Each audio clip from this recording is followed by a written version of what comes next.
Hi guys, I am Katie and this is my channel Heart's Content Farmhouse, where every week I share with you a brand new homesteading tutorial, usually about soap making, bread baking, or canning. This week what I am making is a recipe for cold process coffee soap.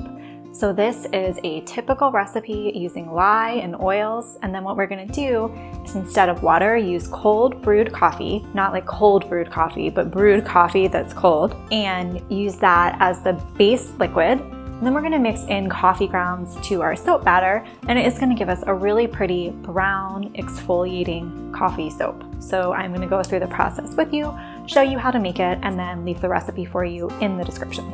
This is a really well-balanced blend of oils. We are going to use palm oil, olive oil, shea butter, castor oil, and coconut oil. And this is going to give us a bar that is going to keep its hardness, have really good lather, and be really gentle on the skin. The lye for this recipe is going to be calculated at 5% superfat, but of course you can adjust this as needed using a soap calculator, which I'll also link for you below. So just like any soap recipe, we have to be cautious here.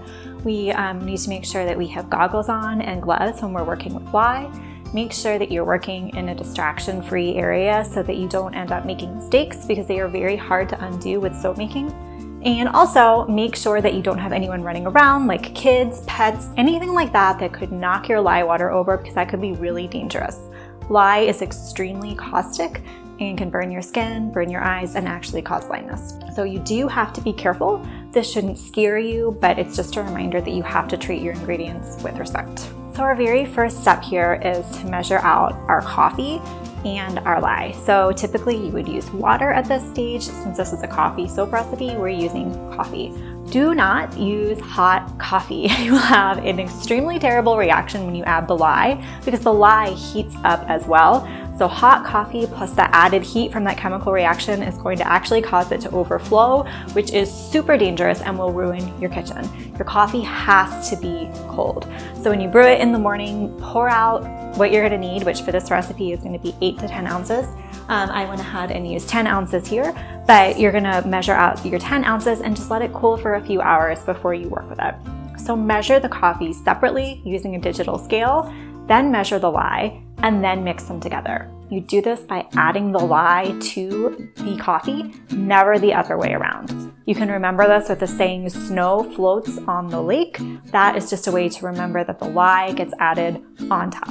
In this case, it would be a very dirty lake. So we're gonna combine the water and coffee, stir them up, and you're gonna notice that it smells gross. And don't be alarmed, it's just that, like I said, that reaction of adding the lye to a liquid causes it to shoot up in temperature. That's fine with water, but with coffee, it really scorches it and gives it like a burnt, gross smell. But this will not be in your finished bar at all. It will be totally gone by the time you make the soap batter.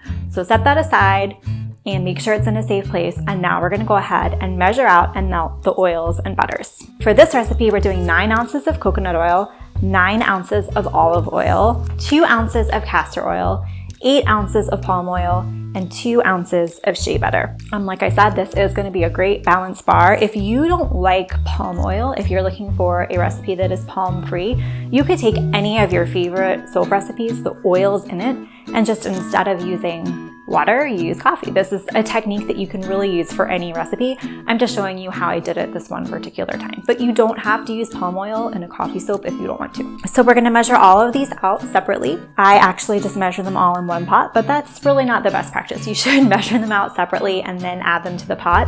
That way, if you go over by a little bit, you can easily subtract out and get the right measurement without being really confused by what oil you need to remove. But anyway, now we're gonna melt this over low heat. You have to make sure that everything is completely melted. Since we're using shea butter and that it's a really hard butter, it's gonna be the last to melt, but you need to keep heating until it's totally melted. Then we're gonna set that aside to cool. And now we have 2 hot components that are cooling, and we want those to be, in the end, about within 10 to 15 degrees of each other. This takes about an hour for both of them to cool, and we want them to be about 110 degrees, and like I said, relatively close in temperature. So before we combine these into a soap batter, we want to make sure that everything that we need is ready to go. Because once you start mixing and the batter starts forming into a soap, things move very fast and you cannot be fumbling around looking for your add-ins, looking for your mold. So I'm going to use a 10-inch silicone mold. So we're gonna get that out. We're also gonna add coffee grounds at trace. I tried using this with like used wet coffee grounds, and I just found that they did not blend in very well, so I ended up using dry coffee grounds. I'm measuring out 2 tablespoons here that I'm gonna add once the soap batter forms trace.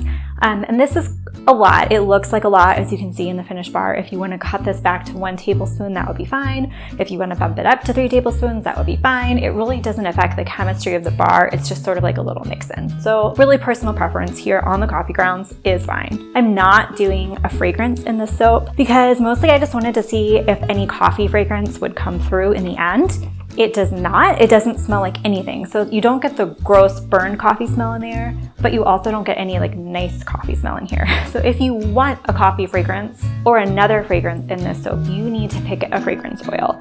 I have a mint one that I really like that I think will be great in this. There's also espresso, chocolate, and vanilla fragrances that I think would be great. And I will link for you some of my favorite like sweet dessert-like fragrances that I think will go really well in this recipe. So you could add a color if you wanted to do something like titanium dioxide, which would make it lighter, or a black mica, which would make it darker, and then maybe do swirls.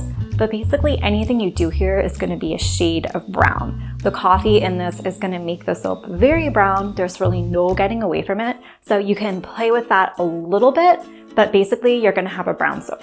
I'm fine with that. It has coffee grounds in it. It's a coffee soap, whatever. So I'm not adding any fragrance here, and we are just gonna let the natural color shine through. So I have everything ready to go and measured out.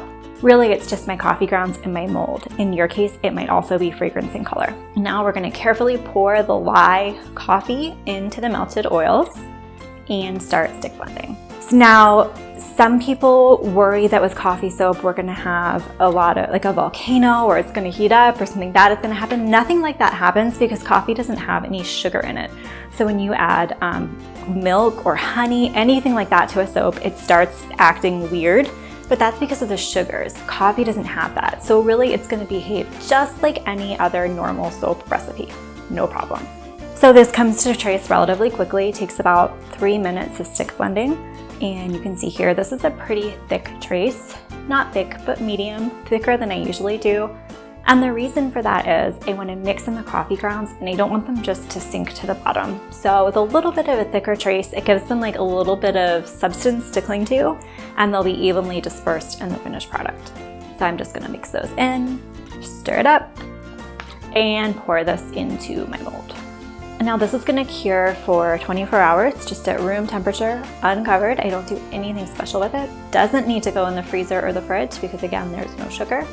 You could have it go through gel phase, and that might have been a good idea because you can see it's a little bit hard to unmold, but really just treating this like any other soap that you typically make is gonna be just fine.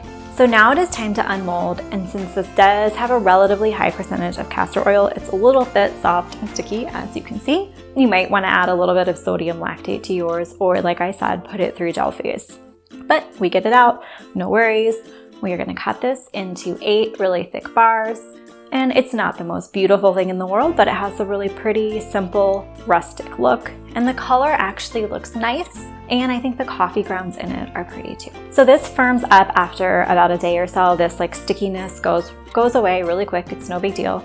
And it'll be ready for you to use in about 3 weeks.